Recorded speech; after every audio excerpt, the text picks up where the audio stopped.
नमस्ते दोस्तों, मैं श्रीवास्तव सर आपके लिए लाया हूँ 3 नवंबर 2022 का महत्वपूर्ण करंट अफेयर्स। इसके साथ ही साथ इससे संबंधित लिंक जीके भी मैंने देने की कोशिश की है। और सबसे पहले IBPS PO का रिज़ल्ट निकला है। जितने कैंडिडेट्स प्री को क्वालिफाई किए हैं उन सभी कैंडिडेट्स को मेरे तरफ से बहुत बहुत बधाई हो और मेन एग्ज़ाम के लिए अच्छी तरह से तैयारी करें और जो करंट अफेयर्स मैं प्रोवाइड कर रहा हूँ उसको ज़रूर फॉलो करें, आपके आने वाले एग्ज़ाम्स में काम आएगी। दोस्तों, पहला प्रश्न है कि civil air navigation service organisation CANSO सम्मेलन 2022 की मेज़बानी कौन सा राज्य कर रहा है? तो इसका मेज़बानी जो है गोवा राज्य कर रहा है। ये 1 से 3 नवंबर 2022 तक गोवा में 3 दिवसीय civil air navigation services organisation सम्मेलन मेज़बानी कर रहा है। और इसका जो थीम है वो थीम है think global, collaborate regional, accomplish local. CANSO के बारे में एक छोटी जानकारी जानिए कि पहले तो इसका फुल फॉर्म आप लोग जान गए हैं, civil air navigation service organisation. Air traffic management ATM उद्योग की एक वैश्विक आवाज़ है और भविष्य के आसमान को आकार दे रहा है। इसकी स्थापना 1996 में हुई। महानिदेशक साइमन हकार्ड है। और एक कुछ छोटी जानकारी दी गई है भारतीय विमानपत्तन प्राधिकरण के बारे में।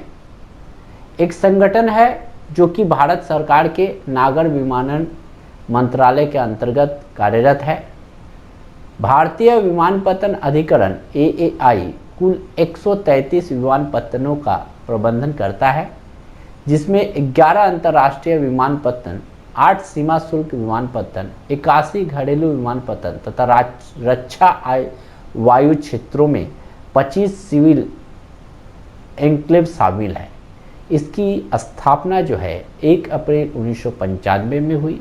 इसके अध्यक्ष संजीव कुमार जी है और इसका जो मुख्यालय है वो नई दिल्ली में है। अगले प्रश्न पर आते हैं।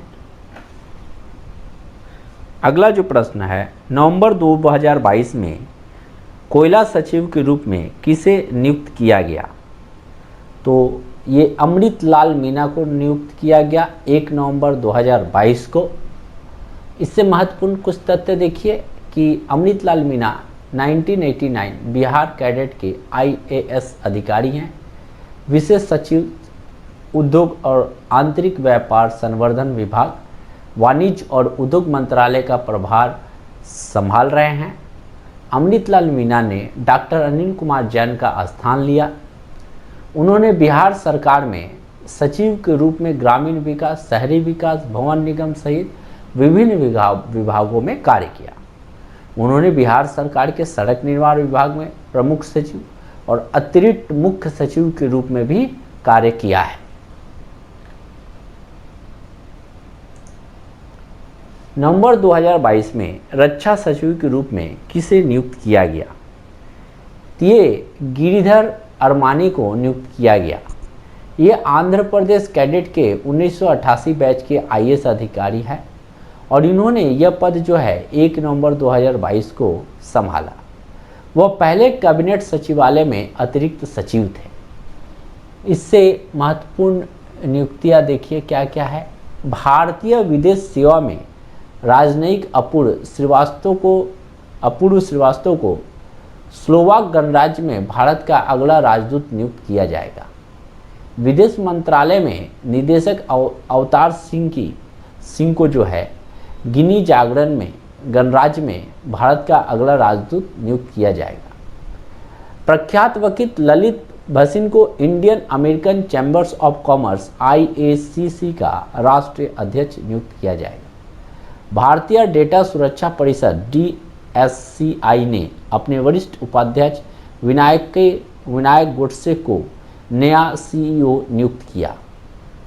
डॉक्टर राजीव बहल को 3 साल की अवधि के लिए भारतीय चिकित्सा अनुसंधान परिषद ICMR का महानिदेशक और स्वास्थ्य अनुसंधान विभाग के सचिव के रूप में नियुक्त किया गया है। 1955 बैच के भारतीय विदेश सेवा अधिकारी नगेश सिंह को थाईलैंड में भारत का अगला राजदूत नियुक्त किया गया है। अगस्त 2022 में विक्रम के दोराई स्वामी को यूनाइटेड किंगडम में भारत का उच्चायुक्त के रूप में नियुक्त किया गया है। ITBP के महानिदेशक 1988 बैच के IPS अधिकारी संजय अरोड़ा को दिल्ली का अगला पुलिस आयुक्त नियुक्त किया गया है। ये सारी की सारी जानकारी जो है काफ़ी महत्वपूर्ण है।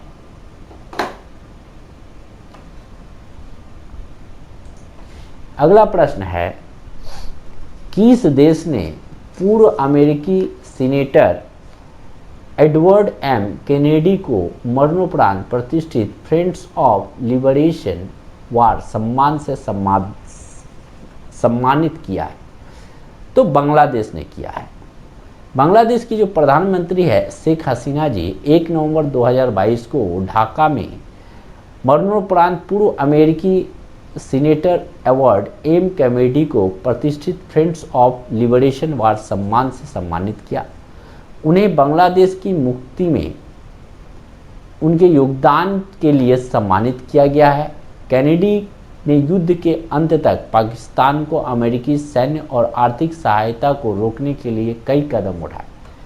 बांग्लादेश मुक्ति संग्राम मार्च 1971 से दिसंबर 1971 तक हुआ।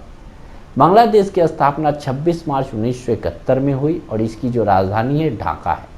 इसकी मुद्रा बांग्लादेशी टका और शेख हसीना यहाँ के प्रधानमंत्री है।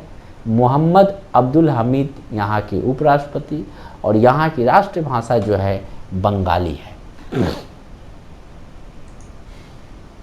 संयुक्त अरब अमीरात के 41वें शारजाह अंतर्राष्ट्रीय पुस्तक मेले में गेस्ट ऑफ ऑनर कौन सा देश है? तो इटली जो है गेस्ट ऑफ ऑनर है। संयुक्त ठीक है। और ये जो है संयुक्त अरब अमीरात के शारजाह शहर के शासक शेख सुल्तान अल कासिमी ने 1 नवंबर 2022 में 41वें शारजाह अंतर्राष्ट्रीय पुस्तक मेले का उद्घाटन किया। यह शारजाह बुकर अथॉरिटी द्वारा आयोजित किया जाता है जो 2 से 13 नवंबर 2022 तक आयोजित किया जाएगा। 2022 संस्करण का जो थीम है स्प्रेड द वर्ल्ड और इटली गेस्ट ऑफ ऑनर है।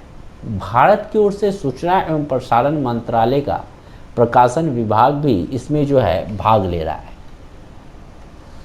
UAE के बारे में एक छोटी सी जानकारी जानिए कि यह एक पश्चिमी एशियाई का एक देश है। इसकी स्थापना 2 दिसंबर 1971 में हुई। यहाँ के जो राष्ट्रपति है मोहम्मद बिन जायद अल नाहयान है। राजधानी जो है अबू धाबी है। मुद्रा UAE दिरहम है और प्रधानमंत्री मोहम्मद बिन राशिद अल मक्तूम है। केंद्र सरकार ने कृषि में किस शाकनाशी के उपयोगों की प्रतिबंध किया है? तो ग्लाइफोसेट का जो है प्रतिबंध यहां पर किया गया।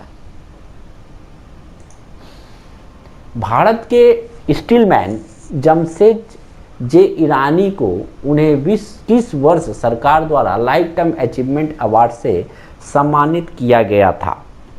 ये थोड़ा ट्रेडिशनल जीके में आता है। 2008 में भारत स्टीलमैन के रूप में जाने माने जमशेद ईरानी अक्टूबर 2022 में जमशेदपुर में 86 वर्ष में उनका निधन हो गया। धातु विज्ञान के क्षेत्र में उनकी सेवाओं के लिए उन्हें 2008 में सरकार द्वारा लाइफ टाइम अचीवमेंट अवार्ड से सम्मानित किया गया था। हाल की श्रद्धांजलि क्या है? दिग्गज असमिया अभिनेता निपुण गोस्वामी का अक्टूबर 2022 में निधन हो गया। ये एक अनुभवी कांग्रेस नेता और ओडिशा के पूर्व सांसद जयंती पटनायक का सितंबर 2022 में निधन हो गया। सितंबर 2022 में लोकप्रिय हास्य अभिनेता राजू श्रीवास्तव का निधन हो गया। सितंबर 2022 में महान तेलुगु अभिनेता एवं पूर्व केंद्रीय मंत्री कृष्णम राजू का निधन हो गया। प्रसिद्ध पुरातत्वविद ब्रजवासी लाल, जिन्होंने 1970 के दशक के मध्य में राम जन्मभूमि स्थल पर खुदाई का नेतृत्व किया, उनका सितंबर 2022 में निधन हो गया। उन्होंने 1992-93 भारतीय उद्योग परिसंघ की राष्ट्रीय अध्यक्ष के रूप में भी कार्य किया है।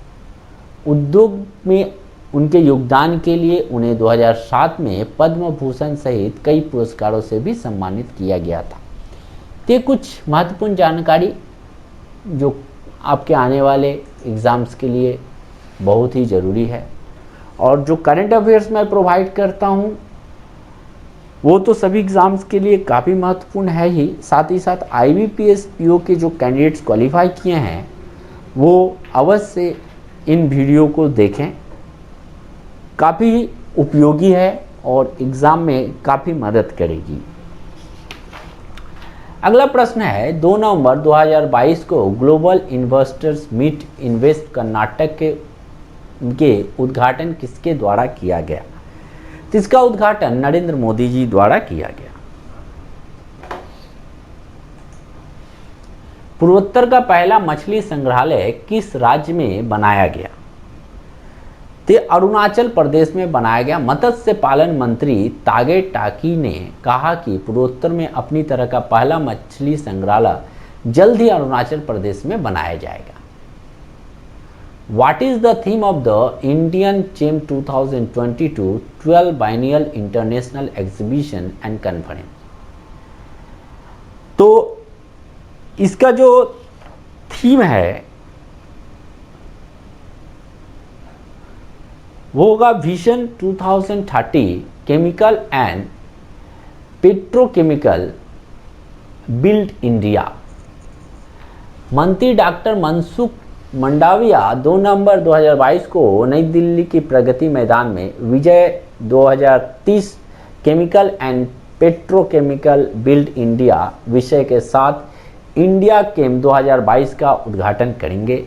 उर्वरक विभाग फिक्की के सहयोग से इंडिया चेम 2000 इसका जो 12वां संस्करण का आयोजन किया जा रहा है।